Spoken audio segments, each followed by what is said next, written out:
Good morning. All right. NF4, page 4. NF4, page 4. Looks like this. Get it out. Let's get her done. All right, my friends. Let's look at number 1. It says circle the answer that's correctly shown in the area model. Okay? So, this is split up into 4 sections. Okay, there are 2 of them that are colored in.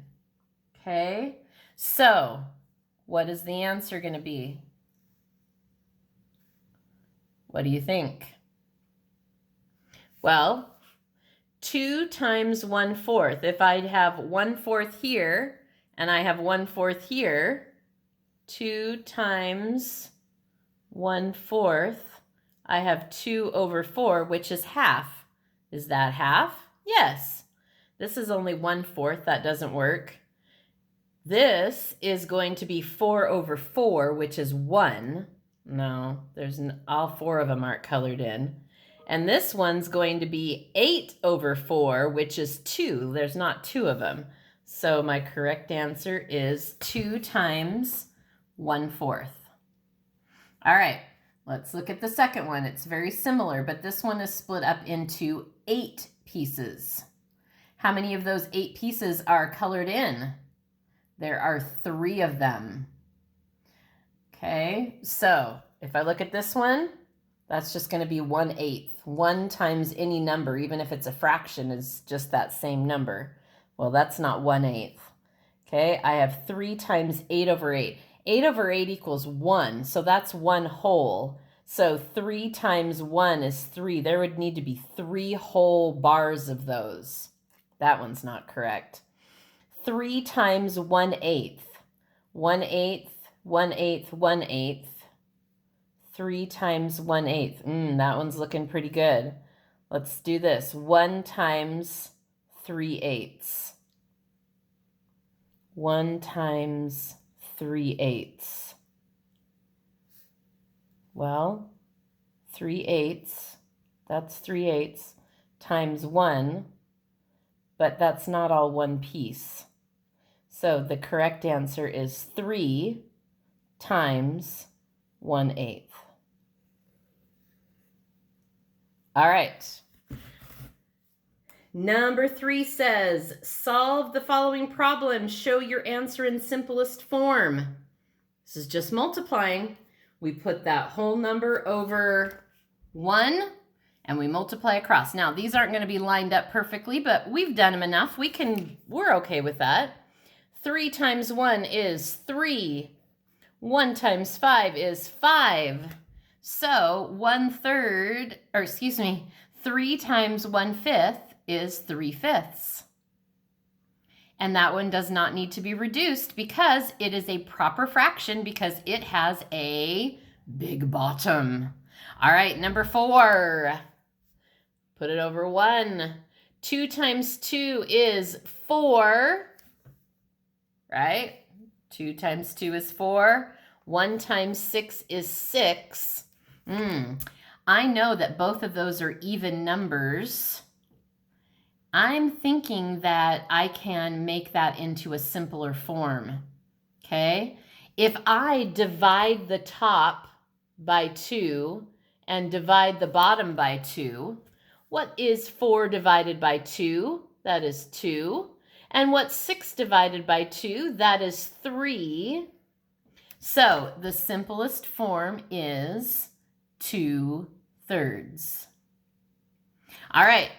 Let's look at the next one. 6/1 times 1/6. 6 times 1 is 6. 6 times 1 is 6. What does 6 out of 6 equal? Come on, my friends. 1 candy bar, 6 pieces. You get all 6 of them. You get a whole candy bar. So the answer is 1. All right, last one. Number 9. Number 6. All right, here we go. Multiply. 3 times 2 is 6. 1 times 10 is 10. So I'm going to get 6/10. But I know that that can be reduced smaller because both of those are even numbers. And I know that I can at least divide by 2. So what is 6 divided by 2? That's 3. And what is 10 divided by 2? That's 5. So my simplest form is 3/5. All right. Now, on numbers 7 through 10, this is where we're going to change a mixed number. Okay, remember, mixed numbers are a mix of a whole number and a fraction. They're mixed. It's not just a whole number. It's not just a fraction. They're mixed together. And we're going to change that into an improper fraction. So we want it to have a small bottom and a big top. We want it to be an improper fraction. We don't want it proper. So if you remember before, I taught you how to do this. So the first thing that you do is you multiply. Okay, you create a little butterfly wing right there, and you do 8 times 3. 8 times 3 is what? 24. And then you add this number on top. So 24, 25, 26. So I'm going to put the 26 at the top, and I'm not going to touch the denominator. I'm going to keep it as an 8. So, my friends, is that an improper fraction? You betcha. Small bottom, big top. All right, next one. 10 times 4. Remember, we're multiplying. What's 10 times 4? 40 plus this one, which is 1. So we have 41 over 10. All right, do number 9, and then let's check it together. Ready, go.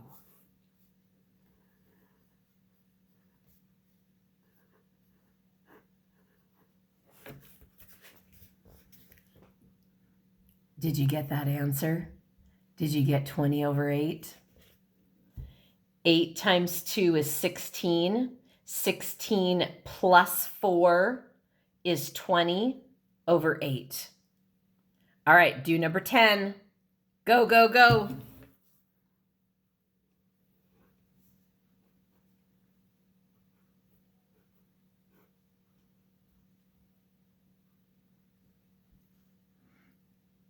Da, na, na, na, na, na, na. Are you ready for the answer? Here we go. Did you get 47 over 9? I hope so. 9 times 5 is 45. Plus 2 is 47, and we don't touch the denominator. All right, let's go to number 11. A cake recipe calls for 3/4 of a cup of flour. If Mrs. Smith made 4 cakes for the summer bake sale, how much flour did she use? So we can add 3/4 plus 3/4 plus 3/4 plus 3/4, or we can simply multiply. 3/4 times 4 over what? 1. Multiply across. 3 times 4 is 12 over 4. Now, what's the question I ask myself? If I count by 4s, do I land on 12? 4, 8, 12. Oh, how many times did I count? 3. So 4 goes into 12, 3. So the question was, how many cups of flour? She used 3 cups. All right. Number 12. Jake trains for an upcoming marathon with his dad. He runs 5/6 of a mile each day. How many miles has he ran after 4 days? Okay, again, we can add 5/6, 5/6, 5/6, 5/6, or we can just multiply. So 5 over 6 times 4 over 1 5 times 4 is 20. 6 times 1 is 6. Okay, now my friends, what question are we going to ask ourselves? If I count by sixes, will I land on 20? 6, 12, 18, 24. The answer is no. So I need to see how many sixes are in 12. 6, 12, 18.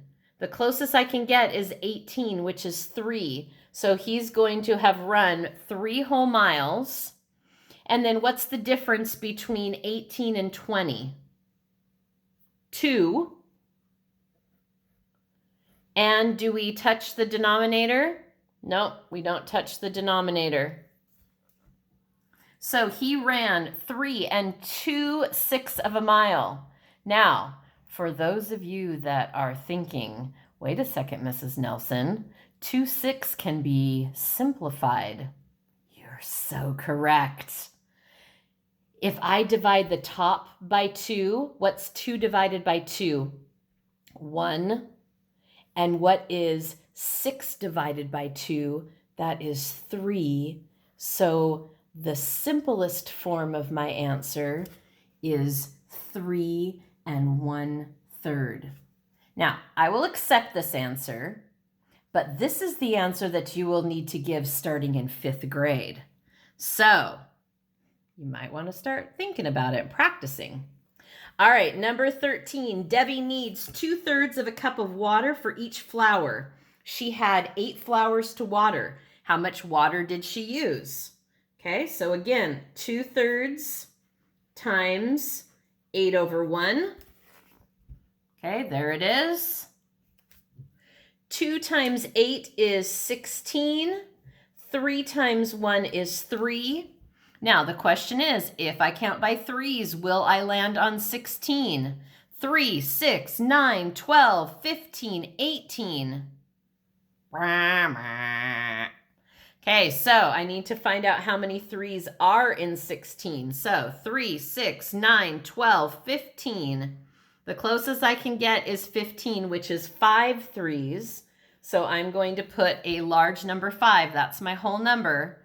What's the difference between 15 and 16? 1. And do we touch the denominator? We do not touch the denominator, so we leave that as a 3. So she needs 5 1/3 cup or cups of water. All right, last question, my friend. Here we go. Amy and 7 of her friends each purchased 4/5 of a pound of candy. How much candy did Amy and her friends purchase? All right, so we're going to do 7 pounds, so 7/1 times 4/5 each. All right, so we have 7 times 4 is 28. And 1 times 5 is 5. Now that is an improper fraction. So the first question I ask is, if I count by 5s, will I land on 28? Well, 5, 10, 15, 20, 25, 30. Nah. So if I don't land on it exactly, I need to find out how many 5s are in 28. So count by 5s. 5, 10, 15, 20, 25. That's as close as I can get. So how many times did I count? 5. What's the difference between 25 and 28? 3. And do we touch the denominator? Nope, don't touch the denominator. So we have 5 3/5. All right, my friends, fractions are fun, and you also have to think. So nice job on multiplying fractions, NF4, page 4. NF4, page 4. All right. Bye, guys.